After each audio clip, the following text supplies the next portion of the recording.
dari kelas Akuntansi Syariah 1A dengan dosen pengampu mata kuliah Bahasa Indonesia, Bapak Fazrul Sandi Purnomo, MPD.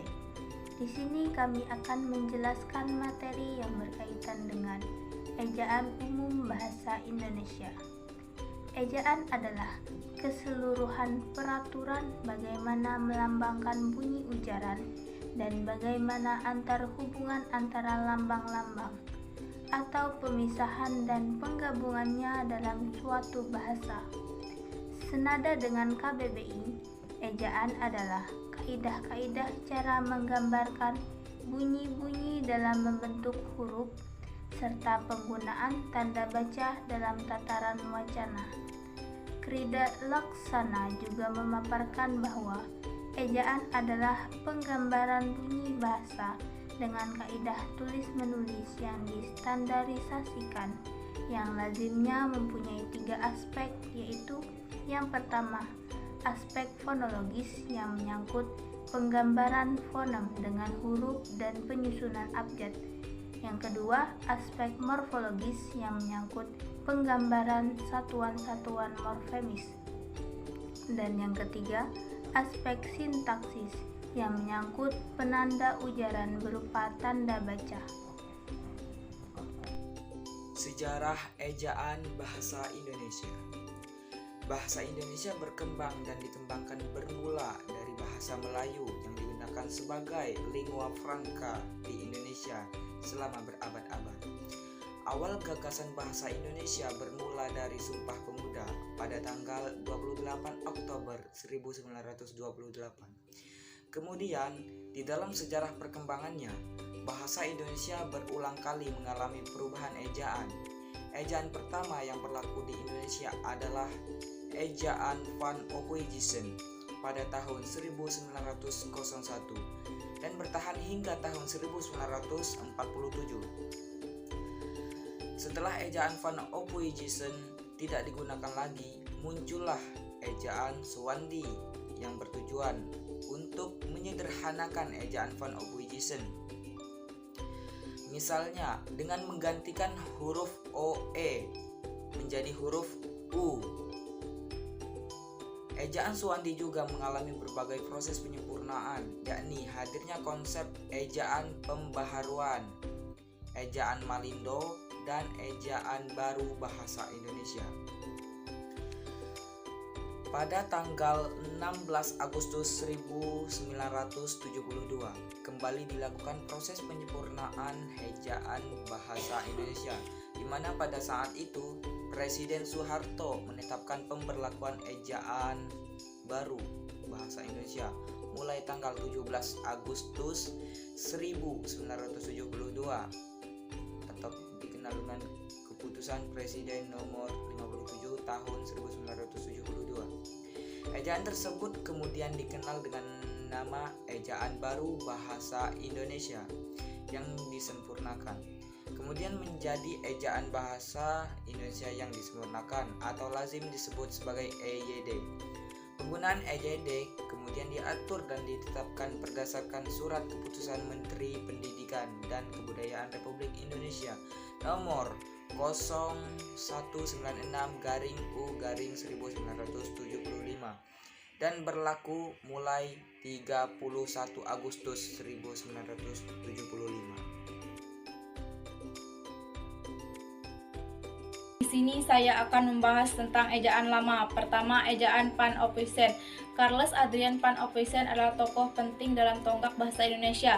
Ejaan Ophuijsen lahir dari niat pemerintahan Belanda untuk menengahi keberagaman variasi bahasa Melayu yang ada di Nusantara. Saat itu sekaligus memudahkan Belanda untuk menyebarluaskan kekuasaan ke daerah kolonialisasinya.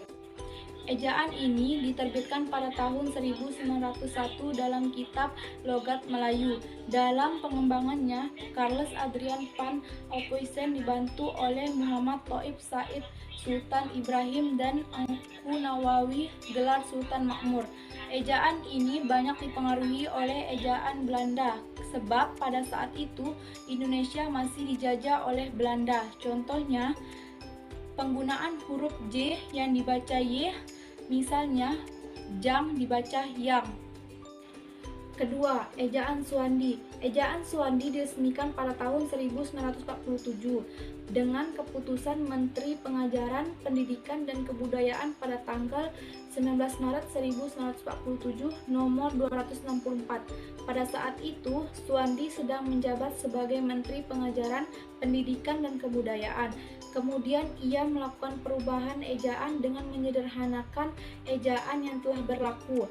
Contohnya DJ menjadi J dan TJ menjadi T. 3. Ejaan pembaharuan. Ejaan pembaharuan hadir dengan konsep yang menarik, yakni disederhanakannya huruf-huruf yang berupa gabungan konsonan dengan huruf tunggal. Ejaan pembaharuan bersifat dinamis, yakni melakukan penyederhanaan huruf gabungan konsonan menjadi huruf tunggal. Contohnya huruf DJ menjadi T, TJ menjadi T. 4. Ejaan Melindo. Pada Kongres Bahasa Indonesia II di Medan, persoalan ejaan tetap menjadi salah satu topik pembicaraan yang harus mendapat perhatian dari kalangan ahli bahasa. Tahun 1959 diadakan perjanjian persahabatan antara Republik Indonesia dan Persekutuan Tanah Melayu sebagai salah satu usaha mempersamakan ejaan kedua negara. Pada waktu itu, pelaksanaan kongres dipimpin oleh Nasir bin Ismail dan kemudian menghasilkan konsep ejaan bersama. Kemudian dikenal dengan nama ejaan Melindo atau Melayu Indonesia. Ejaan Melindo tidak jauh berbeda dengan ejaan pembaharuan karena sama-sama menyederhanakan ejaan dengan menggunakan sistem fenomis. Perbedaannya terletak pada gabungan konsonan TJ menjadi C. Misal, tinja menjadi cinta. Adalah ejaan yang disempurnakan. Ejaan yang disempurnakan merupakan kaidah atau tata cara penggunaan bahasa Indonesia untuk keteraturan atau keseragaman bentuk terutama dalam bahasa penulisan. Ini diresmikan oleh Presiden Republik Indonesia Soeharto pada tanggal 16 Agustus 1972. Ruang lingkup ejaan yang disempurnakan EYD meliputi pemakaian huruf, penulisan huruf, penulisan kata, penulisan unsur serapan, dan tanda baca. Pemakaian huruf terdiri dari huruf abjad yang seperti kita ketahui, huruf abjad ada dalam penulisan huruf besar dan huruf kecil. Dan huruf vokal adalah bunyi ujuran akibat adanya udara yang keluar dari paru-paru yang tidak terkena hambatan atau halangan. Jumlah huruf vokal ada 5 yaitu A, I, U, E, dan O. C. Huruf konsonan. Huruf konsonan adalah bunyi ujaran akibat adanya udara yang keluar dari paru-paru mendapatkan hambatan atau halangan. Huruf yang melambangkan konsonan dalam bahasa Indonesia terdiri dari huruf-huruf B, C, D, F, G, H, J, K, L, M, N, P, Q, R, S, T, V, W, X, Y, dan Z. D. Huruf kapital. Huruf kapital terdiri dari 24 bagian. Yang pertama, huruf kapital atau huruf besar yang dipakai sebagai huruf pertama kata pada awal kalimat. Contohnya, dia mengantuk. Dia, D-nya itu harus menggunakan huruf kapital. Terus contoh yang lainnya, kita harus bekerja keras. Kita, K-nya itu harus menggunakan huruf kapital juga. Terus yang kedua, huruf kapital dipakai sebagai huruf pertama petikan langsung. Contohnya, adik bertanya, kapan kita pulang? Kapan? K-nya itu harus menggunakan huruf kapital. Terus contoh yang lainnya, kemarin engkau terlambat katanya. Kemarin, K-nya itu juga harus menggunakan huruf kapital. Terus yang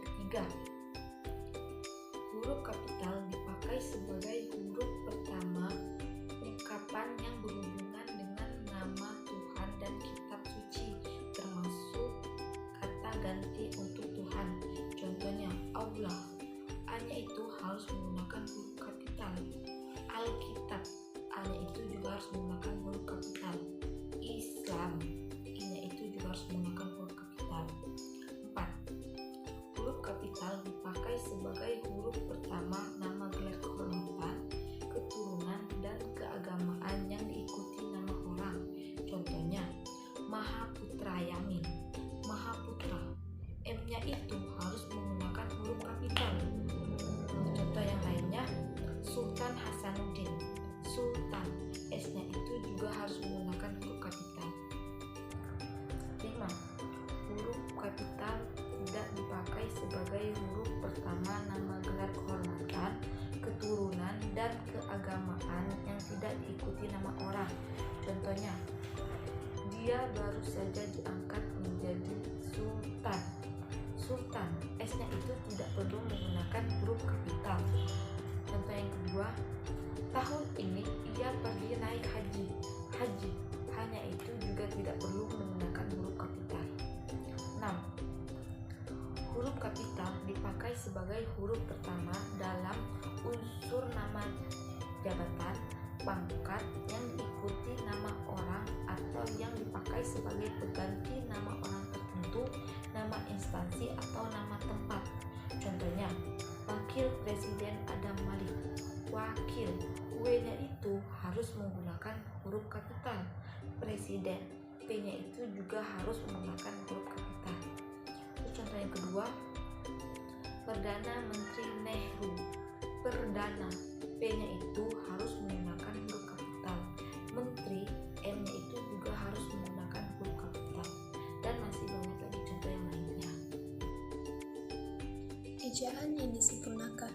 7. Huruf kapital tidak dipakai sebagai huruf pertama nama jabatan dan pangkat yang tidak diikuti nama orang atau nama tempat.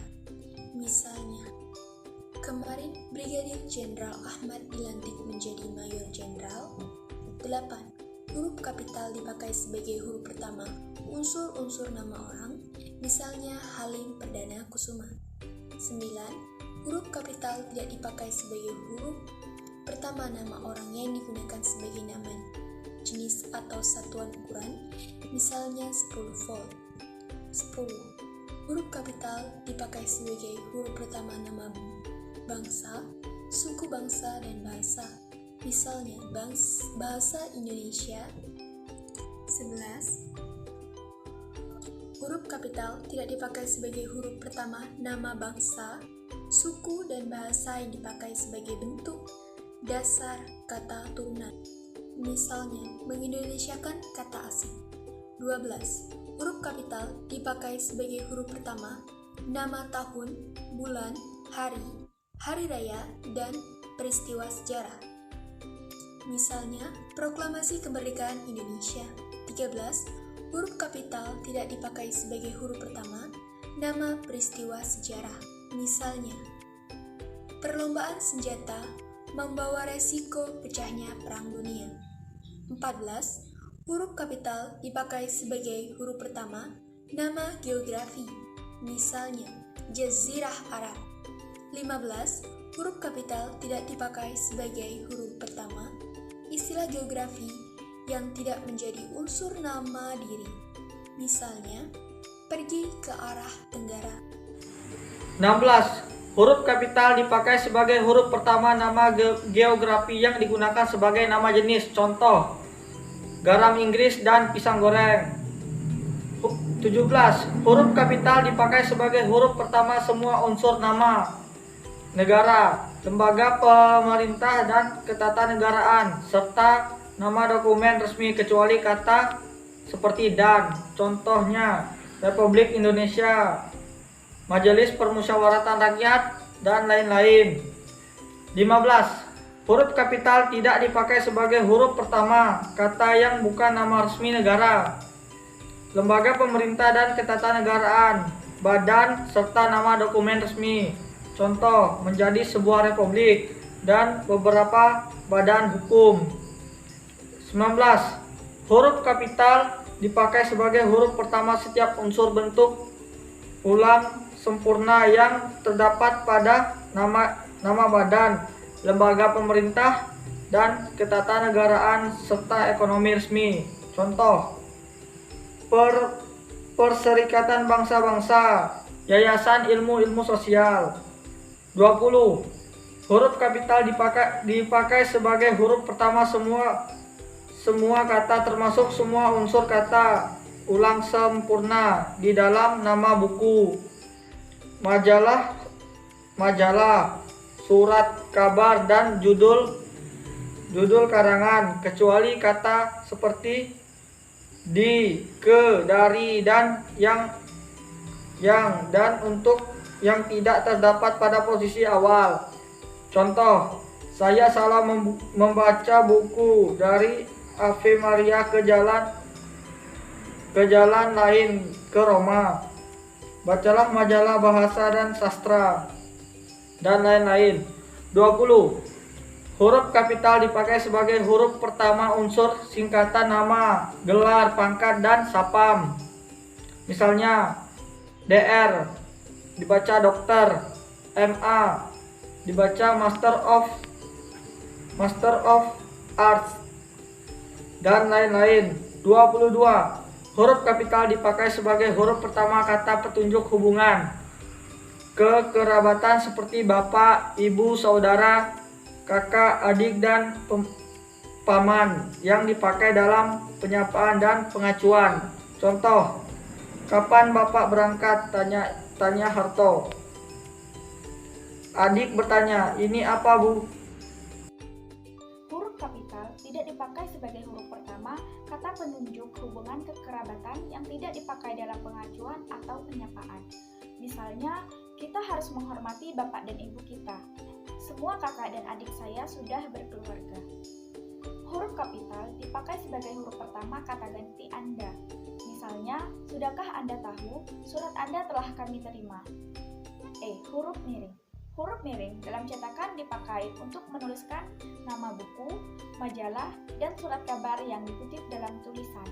Misalnya, buku Negara Kertagama, karangan Prapanca, surat kabar Suara Karya. Huruf miring dalam cetakan dipakai untuk menegaskan atau mengkhususkan huruf, bagian kata, atau kelompok kata. Misalnya, bab ini tidak membicarakan penulisan huruf kapital. Huruf miring dalam cetakan dipakai untuk menuliskan kata nama ilmiah atau ungkapan asing kecuali yang telah disesuaikan ejaannya. Misalnya, nama ilmiah buah manggis ialah Sarsinia mangostana. Ungkapan asing yang telah diserap ke dalam bahasa Indonesia, penulisannya diperlukan sebagai kata Indonesia. Misalnya, negara itu telah mengalami 4 kali kudeta. Huruf tebal. Huruf tebal digunakan untuk menuliskan judul buku, bagian bab, daftar isi, daftar tabel, daftar lambang, daftar pustaka, indeks, dan lampiran. Huruf tebal tidak dapat dipakai untuk menegaskan atau mengkhususkan huruf, bagian kata, atau kelompok kata. Penulisan kata. A. Kata yang berupa kata dasar ditulis sebagai satu kesatuan. Misalnya, ibu percaya bahwa engkau tahu. B. Impunan. Buka kurung awalan sisipan, akhiran ditulis serangkai dengan kata dasarnya. Misalnya, bergeletar. C. Jika bentuk berupa gabungan kata awal atau akhiran ditulis serangkai dengan kata yang langsung mengikuti atau mendahului, misalnya terpetuk, tangan, garis bawahi.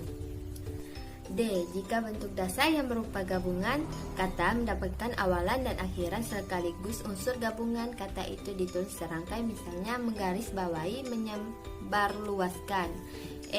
Jika salah satu unsur gabungan kata hanya dipakai dalam kombinasi gabungan, kata itu ditulis serangkai, misalnya adaptasi, mahasiswa, catur tunggal, poligami, aerodinamika. Jika bentuk terikat diikuti oleh kata yang berhurufnya awalan huruf kapital, di antara kedua unsur itu ditulis tanda buah hubung, strip, misalnya non strip Indonesia. G. Jika kata maha sebagai unsur gabungan diikuti oleh kata esa, dan kata-kata yang bukan kata dasar gabungan itu ditulis terpisah. Misalnya, mudah-mudahan Tuhan yang Maha Esa melindungi kita. Saya ingin menjelaskan bagian C tentang ejaan yang disempurnakan. 3. Bentuk ulang ditulis secara lengkap dengan menggunakan kata hubung, misalnya anak-anak, undang-undang, buku-buku, huru-hara, gerak-gerik, dan lain sebagainya. 4. Gabungan kata. A. Lazim disebut kata majemuk, termasuk istilah khusus. Unsur-unsurnya ditulis terpisah, misalnya duta besar, orang tua, mata pelajaran, simpang 4. Gabungan kata termasuk istilah khusus yang mungkin menimbulkan kesalahan pengertian. Dapat ditulis dengan tanda hubung menegaskan pertalian di antara unsur yang bersangkutan. Misalnya, alat pandang, strip dengar, ibu, strip bapak kami, dan lain-lain sebagainya. C. Gabungan kata tersebut ditulis dengan serangkai. Misalnya, ada kalanya, makalah, dan lain-lain sebagainya. D. Kata ganti ku, kau, mu, dan nya. Kata ganti ku dan kau ditulis serangkai dengan kata yang mengikutinya.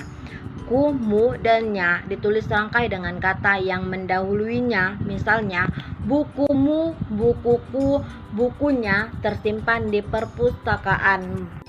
E. Kata depan di, ke, dan dari. Kata depan di, ke, dan dari ditulis terpisah dari kata yang mengikutinya, kecuali di dalam gabungannya kata yang sudah lazim dianggap sebagai satu kata, seperti kepada dan daripada. Misalnya, kain itu terletak di dalam lemari.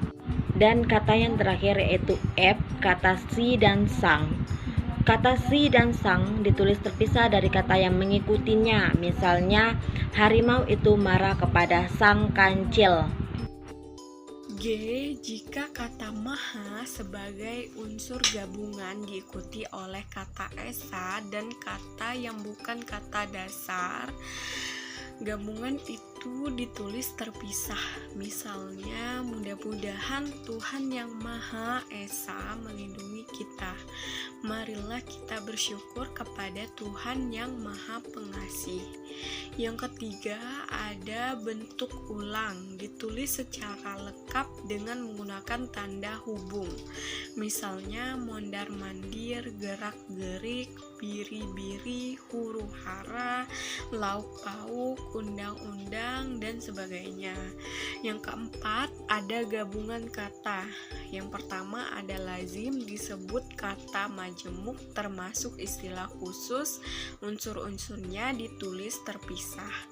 Misalnya, duta besar, mata pelajaran, orang tua, simpang 4, kambing hitam, meja tulis, persegi panjang, kereta api, dan lain sebagainya. Yang kedua, ada gabungan kata termasuk istilah khusus yang mungkin menimbulkan kesalahan pengertian. Dapat ditulis dengan tanda hubung untuk menegaskan pertalian di antara unsur yang bersangkutan. Misalnya, alat pandang dengar, buku sejarah baru, ibu bapak kami, dan sebagainya. Yang ketiga, ada gabungan kata. Gabungan kata berikut ditulis serangkai. Misalnya, ada kalanya, manakala, mana suka, mengkubumi, alhamdulillah, matahari. Yang keempat, ada kata gantiku, kau, mu, dan nya. Kata gantiku dan kau ditulis serangkaian dengan kata yang mengikutinya. Ku, mu, dan nya biasanya ditulis serangkai dengan kata yang mendahuluinya. Misalnya, apa yang kumiliki boleh kau ambil. Bukuku, bukumu, dan bukunya tersimpan di perpustakaan. Yang kelima, ada kata depan di, ke, dan dari. Kata depan di, ke, dan dari ditulis terpisah dari kata yang mengikutinya kecuali di dalam gabungan kata yang sudah lazim. Akronium ialah singkatan yang berupa gabungan huruf awal, gabungan suku kata ataupun gabungan huruf dan suku kata dari deret kata yang diperlakukan sebagai kata ah. Akronium nama dari yang berupa gabungan huruf awal dari deret kata ditulis seluruhnya dengan huruf. Misalnya ABRI, Angkatan Bersenjata Republik Indonesia. LAN, Lembaga Administrasi Negara. C. Akronium yang bukan nama diri yang berupa gabungan huruf, suku kata ataupun gabungan huruf dan suku kata dari deret kata seluruh ditulis dengan huruf kecil. Misalnya pemilu, pemilu umum, pemilihan umum. Radar, radio detection and ranging. 7. Angka dipakai untuk menyatakan lembaga bilang atau nomor. Di dalam tulisan lazim digunakan angka Arab dan atau angka Romawi. Angka Arab 0, 1, 2, 3, 4, 5, 6, 7, 8, 9. Angka Romawi 1, 2, 3, 4, 5, 6, 7, 8, 9, 10.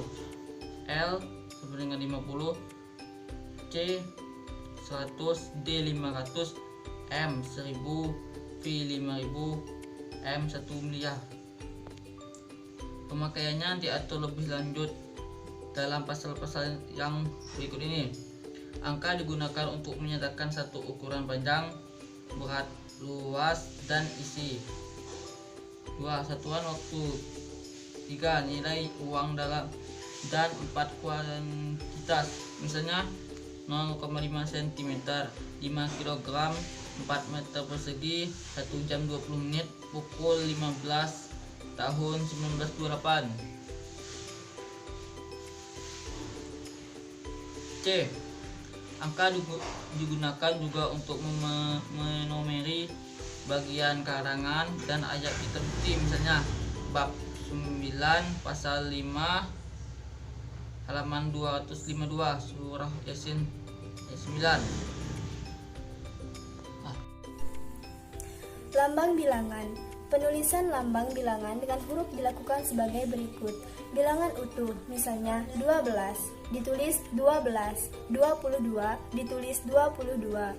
Bilangan pecahan, misalnya setengah, 1/2, 3/4, ditulis 3/4. Penulisan lambang bilangan tingkat dapat dilakukan dengan cara yang berikut. Paku Buwono X, Paku Buwono ke-10. Penulisan lambang bilangan yang mendapat akhiran an mengikuti cara yang berikut. Lihat juga keterangan tentang tanda hubung bab 5 pasal E ayat 5. Misalnya, tahun 50-an atau tahun 50-an, uang 5 ribuan atau uang 5 ribuan, uang 5 seratusan, seribuan atau uang 5 seribuan. Lambang bilangan yang dapat dinyatakan dengan satu atau dua kata ditulis dengan huruf kecuali jika beberapa lambang bilangan dipakai secara berurutan, seperti dalam perincian dan pemaparan. Misalnya, Amir menonton drama itu sampai 3 kali. Ayah memesan 300 ekor ayam. Lambang bilangan pada awal kalimat ditulis dengan huruf. Jika perlu, susunan kalimat diubah sehingga bilangan tidak dapat dinyatakan dengan satu atau dua kata tidak terdapat pada awal kalimat. Misalnya, 15 orang tewas dalam kecelakaan itu. Pak Darmo mengundang 250 orang tamu. Angka yang menunjukkan bilangan utuh yang besar dapat dijeda sebagian supaya lebih mudah dibaca. Misalnya, perusahaan itu baru saja mendapat pinjaman 250 juta. Penduduk Indonesia berjumlah lebih dari 120 juta orang. Bilangan tidak perlu ditulis dengan angka dan huruf sekaligus dalam teks, kecuali di dalam dokumen resmi seperti akta dan kwitansi. Misalnya, kantor kami mempunyai 20 orang pegawai. Di lemari itu tersimpan 805 buku dan majalah. Jika bilangan dilambangkan dengan angka dan huruf, penulisannya harus tepat. Misalnya, saya lampirkan tanda terima uang sebesar 999,75. Saya lampirkan tanda terima uang sebesar 995,75. Ejaan yang disempurnakan kaidah atau tata cara pengguna bahasa Indo untuk keteraturan dan keseragaman bentuk, terutama dalam bahasa penulisan. Ejaan ini diresmikan oleh Presiden Republik Indonesia, yaitu Soeharto pada tanggal 16 Agustus 1972. Ejaan yang disempurnakan yaitu pemakaian huruf, penulisan kata penulis, unsur serapan, dan tanda baca. Pertama, ejaan huruf. Yang A, huruf abjad, semisal A, B, C, D, dan lain-lain. Ada huruf A kecil dan huruf A besar. Terus yang B, huruf vokal, yaitu bunyi ujaran akibat adanya udara yang keluar dari paru-paru. Terkena hambatan atau halangan, hurufnya ada 5, yaitu A, I, U, E, O. Terus yang C, konsonan, bunyi ujaran akibat adanya udara yang keluar dari paru-paru mendapat hambatan atau halangan. Hurufnya terdiri dari B, C, D, F, G, H, J, K, L, M, N, P, Q, R, S, T, V, W, X, Y, dan Z. Terus yang C, huruf kapital atau huruf besar dipakai sebagai huruf pertama kata awal kalimat, yaitu dia mengantuk. Jadi dia mengantuk, huruf awalnya tuh D-nya itu besar. Dan apa maksudnya? Terus apa maksudnya itu? A-nya itu huruf kapital, yaitu huruf besar. Terus huruf kapital dipakai sebagai huruf pertama atau huruf petikan langsung. Misalnya, adik bertanya, kapan kita pulang? Nah, dekat sebelum kata kapan kita pulang itu, huruf itu harus ada tanda petiknya. Terus yang ketiga, huruf kapital dipakai sebagai huruf pertama dalam ungkapan yang berhubungan dengan Tuhan, berhubungan dengan Tuhan, kitab suci. Misalnya Allah, huruf A tuh harus besar. Terus Alkitab tuh A-nya tuh huruf awalnya tuh harus besar. Terus Islam I awalnya itu huruf kapital, yaitu huruf besar. Terus yang keempat, sebagai nama gelar kehormatan, keturunan, dan keagungan yang diikuti nama orang. Misal Sultan Hasanuddin. Kalau kita untuk mengisi cerita, misal ada nama orangnya itu huruf Sultan Hasanuddinnya itu huruf kapital. Jadi S-nya itu besar dan H-nya itu besar. Terus yang kelima, tidak dipakai sebagai huruf pertama nama gelar, keturunan, kehormatan, dan keagamaan yang diikuti nama orang. Misalnya, dia baru saja diangkat menjadi sultan. Jadi D-nya itu huruf kapital, huruf besar. Jadi sultannya itu huruf kecil karena tidak dipakai sebagai huruf pertama. Terus yang keenam, sebagai huruf pertama unsur nama, jabatan, dan pangkat. Semisalnya Profesor Supomo. P-nya huruf besar dan S-nya itu Supomo huruf besar. Oke. 7. Huruf kapital tidak dipakai sebagai huruf pertama nama jabatan dan pangkat, tidak diikuti nama orang atau nama tempat. Maksudnya huruf kapital tidak diperbolehkan ditulis atau tidak bercakup pada semua yang digunakan atau tidak harus digunakan selalu di berbagai kalimat. Misalnya gubernur. Huruf kalimat tersebut tidak juga harus dipakai dalam nama semua orang atau tempat. 6. Tanda koma dipakai untuk memisahkan kata seperti o, ya, wah, adu, kasihan dari kata yang lain yang terdapat di dalam kalimat. Misalnya, oh begitu, Wah, bukan main. Hati-hati ya, nanti jatuh. Tanda koma dipakai untuk memisahkan petikan langsung dari bagian lain dalam kalimat. Lihat juga pemakaian tanda petik bab 5, pasal L dan M. Misalnya, kata ibu, saya gembira sekali. Saya gembira sekali, kata ibu, karena kamu lulus. 8. Tanda koma dipakai di antara A. Nama dan alamat, B. Bagian-bagian alamat, C. Tempat dan tanggal, dan D. Nama tempat dan wilayah atau negeri yang ditulis berurutan. Misalnya, surat-surat ini harap dialamatkan kepada Dekan Fakultas Kedokteran Universitas Indonesia, Jalan Raya Salemba 6, Jakarta, SDR Abdullah, Jalan Pisang Batu 1, Bogor. 9.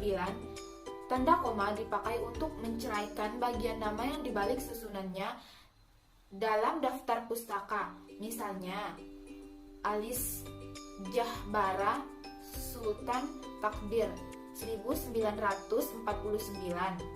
Tata Bahasa Baru Bahasa Indonesia Jilid 1 dan 2, Jakarta, PT Pustaka Rakyat.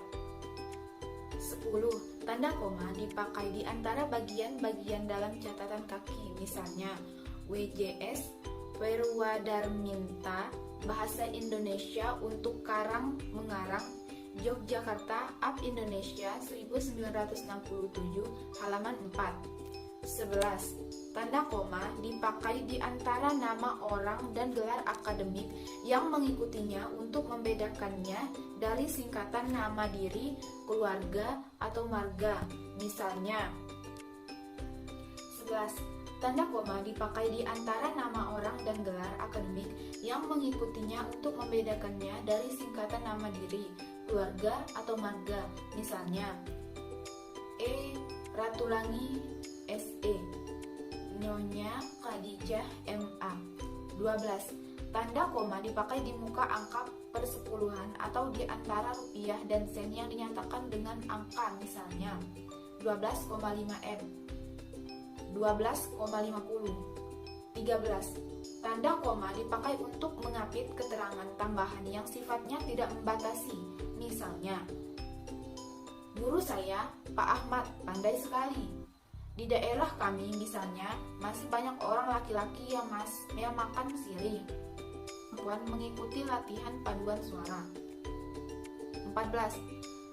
Tanda koma dapat dipakai untuk menghindari salah baca di belakang keterangan yang terdapat pada awal kalimat. Misalnya, dalam pembinaan dan pengembangan bahasa kita memerlukan sikap yang bersungguh-sungguh.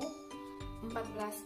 Tanda koma dapat dipakai untuk menghindari salah baca di belakang keterangan yang terdapat pada awal kalimat. Misalnya, dalam pembinaan dan pengembangan bahasa, kita memerlukan sikap yang bersungguh-sungguh. Atas bantuan Agus, Karyadi mengucapkan terima kasih. Bandingkan dengan kita memerlukan sikap yang bersungguh-sungguh dalam pembinaan dan pengembangan bahasa. Karyadi mengucapkan terima kasih atas bantuan Agus. 15. Tanda koma tidak dapat dipakai untuk memisahkan petikan langsung dari bagian lain yang mengiringnya dalam kalimat jika petikan langsung itu berakhir dengan tanda tanya atau tanda seru. Misalnya, di mana saudara tinggal? Tanya Kisha. Berdiri lurus-lurus perintahnya. Akuntansi 1A. Tanda titik koma dapat dipakai dan dimisahkan bagian-bagian yang sejenis atau setara. Contohnya, malam makin larut, pekerjaan belum selesai juga. D. Tanda titik dua dipakai pada akhir suatu pernyataan lengkap jika diikuti dalam rangka atau pemberian. Contohnya, hanya ada dua pilihan bagian perjuangan kemerdekaan, itu hidup atau mati. 2. Tanda titik dua dipakai sesudah kata atau ungkapan yang mengakhiri pernyataan. Contohnya, kata memerlukan kursi, meja, dan lemari. 3. Tanda titik dua dipakai sesudah kata atau di ungkapan yang memerlukan pemberian. Contohnya, ketua, sekretaris, dan bendahara. 4. Tanda titik dua dipakai dalam teks drama sesudah kata yang menunjukkan pelaku atau percakapan. Contohnya, meletakkan beberapa koper. 5. Tanda titik dua dipakai huruf A di antara jilid A atau jilid U, nomor dan halaman. Contohnya Tempo. Ejaan yang disempurnakan selanjutnya yaitu tanda hubung. Tanda hubung adalah tanda baca yang digunakan untuk menghubungkan dua kata atau memisahkan dua suku kata. Contohnya berikut. Yang pertama, tanda hubung menyambung unsur-unsur kata ulang. Misalkan, anak-anak berulang-ulang kemerah-merahan. Pada tanda hubung menyambung unsur-unsur kata ulang, terdapat catatan di mana angka 2 sebagai tanda ulang hanya digunakan pada tulisan cepat dan notula dan tidak boleh dipakai pada teks karangan. Yang kedua, yaitu tanda hubung menyambung huruf kata yang dieja satu-satu dan bagian-bagian tanggal. Misalnya, PANITIA. Selanjutnya 84/1973. Yang ketiga, tanda hubung dapat dipakai untuk memperjelas kata atau ungkapan. Misalnya, berevolusi 25 ribuan dibandingkan dengan berevolusi 25 ribuan. Yang keempat, yaitu tanda hubung dipakai untuk merangkaikan A, se dengan kata berikutnya yang dimulai dengan huruf kapital, B, ke dengan angka, C, angka dengan an, dan D, singkatan berhuruf kapital dengan imbuhan atau kata, E, huruf dan angka, F, kata dengan kata ganti Tuhan, dan G, kata ganti kepunyaan dengan singkatan yang berupa huruf kapital. Misalnya berikut. Yang kelima, yaitu tanda hubung dipakai untuk merangkaikan unsur bahasa Indonesia dengan unsur bahasa asing. Misalnya di smash, pentakelan. Ejaan yang disempurnakan berikutnya yaitu tanda pisah. Penggunaan tanda pisah, contohnya berikut. Contoh pertama, penggunaan tanda pisah, yaitu tanda pisah membatasi penyisipan kata atau kalimat yang memberi penjelasan di luar bangun kalimat. Misalnya, yaitu contoh yang kedua dari penggunaan tanda pisah, yaitu tanda pisah menegaskan adanya keterangan aposisi atau keterangan yang lain, sehingga kalimat menjadi lebih jelas. Misalnya, contoh ketiga dari penggunaan tanda pisah, yaitu tanda pisah dipakai di antara dua bilangan, tanggal, atau tempat dengan arti sampai. Misalnya, pada penggunaan tanda pisah dipakai di antara dua bilangan, tanggal, atau tempat dengan arti sampai, terdapat catatan di mana dalam pengetikan tanda pisah dinyatakan dengan dua buah tanda hubung tanpa spasi sebelum atau sesudahnya. Saya akan menjelaskan tentang ejaan yang disempurnakan bagian G, yaitu tanda elipsi. Tanda elipsi adalah tanda titik tiga yang menyatakan ada kalimat yang terputus-putus atau kalimat yang dihilangkan. Biasanya tanda elipsi ini berada di hasil tulisan atau karangan. Contohnya yaitu kalau begitu, titik, ya tanda koma, marilah kita bergerak. Yang kedua yaitu tanda elipsi menunjukkan bahwa dalam suatu kalimat atau naskah ada bagian yang dihilangkan. Misalnya, sebab-sebab kemerosotan akan diteliti lebih lanjut. Yang ketiga yaitu jika bagian yang dihilangkan mengakhiri sebuah kalimat, perlu dipakai 4 buah titik, 3 buah titik untuk menandai penghilangan teks, dan 1 untuk menandai akhir kalimat. Misalnya, dalam tulisan, tanda baca harus digunakan dengan hati-hati. Yang bagian H yaitu tanda tanya. Tanda tanya dipakai pada akhir kalimat. Contohnya, kapan ia berangkat? Tanda tanya. Bagian yang kedua itu tanda tanya dipakai dalam tanda kurung untuk menyatakan bagian kalimat yang disangsikan atau dibenarkan. Contohnya yaitu ia dilahirkan pada tahun 1683, tanda kurung, baru di tengahnya ada tanda tanya. Contoh yang kedua yaitu uangnya sebanyak 10 juta, tanda kurung, di tengahnya ada tanda tanya. Yang terakhir itu bagian I, tanda seru. Tanda seru dipakai sesudah ungkapan atau pernyataan yang berupa sesuatu atau perintah yang menggambarkan kesungguhan, ketidakpercayaan, ataupun rasa ungkap emosi. Contohnya yaitu alangkah seramnya peristiwa itu, tanda seru, dan bersihkan kamar itu segera. Baiklah, saya akan menjelaskan tentang ejaan bahasa, yaitu huruf J. Huruf J dari ejaan part of sound. Ditulis huruf DJ, di jari, di jalan, contohnya. Kemudian huruf K, ejaan part of sound, tanda koma pada akhir kata atau antara suku kata. Contoh, ma, koma, moya, kapan. Sekian, terima kasih. L. Tanda petik. Tanda petik mengapit petikan langsung yang berasal dari pembicaraan dan naskah atau bahkan tertulis lainnya. Misalnya, saya belum siap, kata Mira. Tunggu sebentar. Pasal 36 Undang-Undang Dasar 1945 berbunyi, bahasa negara ialah bahasa Indonesia. 2. Tanda petik menjepit judul syair, karangan atau bab buku yang dipakai dalam kalimat. Misalnya, bacalah bola lampu dalam buku dari suatu masa, dari suatu tempat.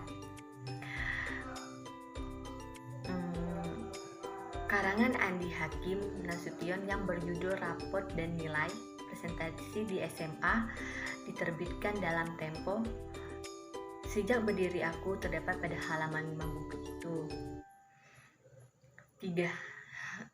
Tanda petik mengapit istilah ilmiah yang kurang dikenal atau kata yang mempunyai arti khusus. Misalnya, pekerjaan itu dilaksanakan dengan cara coba dan ralat saja. Ia bercelana panjang yang di kalangan remaja dikenal dengan nama cutbray. 4. Tanda petik penutup mengikuti tanda baca yang mengakhiri petikan langsung. Misalnya, kata Tono, saya juga minta 1. 5. Tanda baca penutup kalimat atau bagian kalimat ditempatkan di belakang tanda petik yang menyepit kata atau ungkapan yang dipakai dengan arti khusus pada ujung kalimat atau bagian kalimat. Misalnya, karena warna kulitnya Budi mendapatkan julukan si hitam. Bang Komar sering disebut pahlawan. Ia sendiri tidak tahu sebabnya. Tanda petik pembuka dan tanda petik penutup pada pasangan tanda petik itu ditulis sama tinggi di sebelah atas baris. M. Tanda petik tunggal. Tanda petik tunggal mengapit petikan yang tersusun di dalam petikan lain. Misalnya, tanya balik, kau dengar bunyi kering-kering tadi? Waktu ku buka pintu kamar depan, ku dengar teriak anakku, ibu, bapak pulang. Dan rasa letihku lenyap seketika, ujar Bapak Hamdan. 2. Tanda petik tunggal mengapit makna, terjemahan, atau penjelasan kata ungkapan asing. Lihat pemakaian tanda kurung bab 5 pasal J, misalnya feedback atau balikan. Assalamualaikum warahmatullahi wabarakatuh. Baiklah, di sini saya akan menjelaskan materi mengenai tanda garis miring. Tanda garis miring biasanya dipakai dalam nomor surat dan nomor pada alamat dan penandaan masa 1 tahun yang terbagi dalam 2 tahun takwin. Misalnya nomor titik 7 garing PK garing 1993, jalan titik Keramat 11 garing 10. 2. Tanda garing biasanya dipakai sebagai pengganti kata dan atau dan kata tiap. Misalnya mahasiswi garing mahasiswi, mahasiswa garing mahasiswi. Harganya Rp150 per lembar. Seperti itu. Yang ketiga, tanda penyingkat atau apostrof. Tanda penyingkat atau apostrof menunjukkan penghilangan bagian kata atau bagian tahun. Misalnya Ali kan kusurati. Kan itu singkatan dari kata akan. Contoh yang kedua, malam lah tiba. Malam lah tiba. Lah dari singkatan kata telah. 10. Penulisan unsur serapan. Dalam perkembangannya, bahasa Indonesia menyerap unsur dari berbagai bahasa, baik dari bahasa asing, bahasa daerah, bahasa Jawa, bahasa Sunda, dan bahasa Bali, maupun dari bahasa asing seperti bahasa Sanskerta, Arab, Portugis, Belanda, Cina, dan Inggris menjadi 2 kelompok besar. Pertama, unsur asing yang belum sepenuhnya terserap ke dalam bahasa Indonesia, seperti force, majeur, de facto, dan de jure. Unsur-unsur itu dipakai dalam bahasa Indonesia, tetapi cara pengucapannya dan penulisannya masih mengikuti cara asing. Yang kedua, unsur asing yang penulisan dan pengucapannya disesuaikan dengan kaidah bahasa Indonesia. Dalam hal ini penyerapan diusahakan agar ejaannya diubah seperlunya sehingga bentuk Indonesianya masih dapat dibandingkan dengan bentuk asalnya. Kata serapan dalam bahasa Indonesia ada 4 cara. Yang pertama, adopsi. Adopsi atau pemakaian bahasa Indonesia yang mengambil bentuk atau makna dari kata asing seperti supermarket, mall, hotdog, dan lain-lain. Adaptasi, proses diserapnya bahasa asing dengan cara pemakaian bahasa Indonesia. Contohnya maksimal. Kalau dalam bahasa Indonesianya itu maksimal juga. Organization. Dalam bahasa Indonesia organisasi. 3. Penerjemahan. Pemakaian bahasa Indonesia mengambil konsep yang terkandung dalam bahasa asing itu sendiri. Lalu kata tersebut dicari padanaannya dalam bahasa Indonesia atau dicari artinya dalam bahasa Indonesia.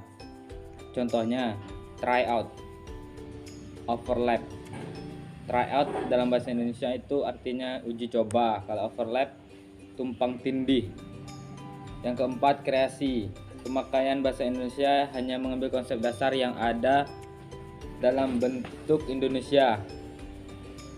Cara ini mirip dengan cara penerjemahan bahasa asing ke bahasa Indonesia. Contohnya spare part atau dalam bahasa Indonesia itu biasa disebut dengan suku cadang. Baiklah, hanya itu materi yang dapat saya sampaikan. Kurang lebih saya mohon maaf. Saya akhiri. Wabillahi taufiq wal hidayah. Wassalamualaikum warahmatullahi wabarakatuh.